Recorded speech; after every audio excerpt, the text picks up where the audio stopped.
আমরা মানুষকে বলেছিলাম যে আমরা জনগণের শক্তিতে বিশ্বাস করি, আমরা স্বৈরতান্ত্রিক শাসকের শক্তিতে বিশ্বাস করি না, আমরা বিশ্বাস করি জনগণের গর্জনে।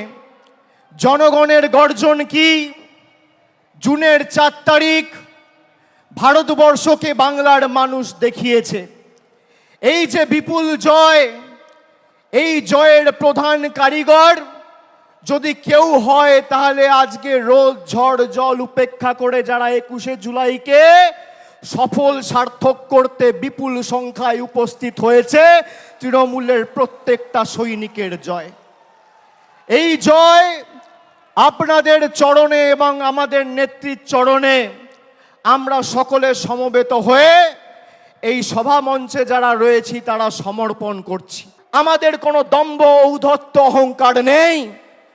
আমাকে যদি মাথা নত করতে হয় আমি মানুষের কাছে করব, খেটে খাওয়া শ্রমিকের কাছে করব, ছাত্র যুবর কাছে করব, মায়েদের কাছে করব, বোনেদের কাছে করব, 10 কোটি বঙ্গবাসীর কাছে করব। আমি বিজেপির স্বৈরাচারীদের কাছে মাথা নত করব না।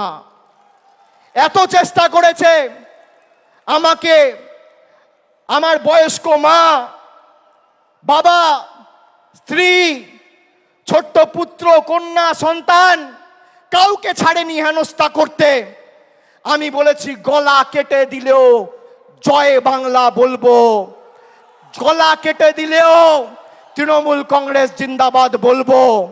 আমরা অন্য ধাতুতে তৈরি। তৃণমূল কংগ্রেস বিশুদ্ধ লোহা, সেই লোহাকে যত পোড়াবে, যত তাতাবে, সেই লোহা তত বলিষ্ঠ, শক্তিশালী, তেজি হবে। প্রয়োজনে দেব মোরা 1 নদী রক্ত, হোক না পথের বাঁধা প্রস্তুর শক্ত। অবিরাম লড়াইয়ের চির সংঘর্ষে আজকে স্বৈরাচারীদের পাহাড় টলছে, জনতার সংগ্রাম চলছে।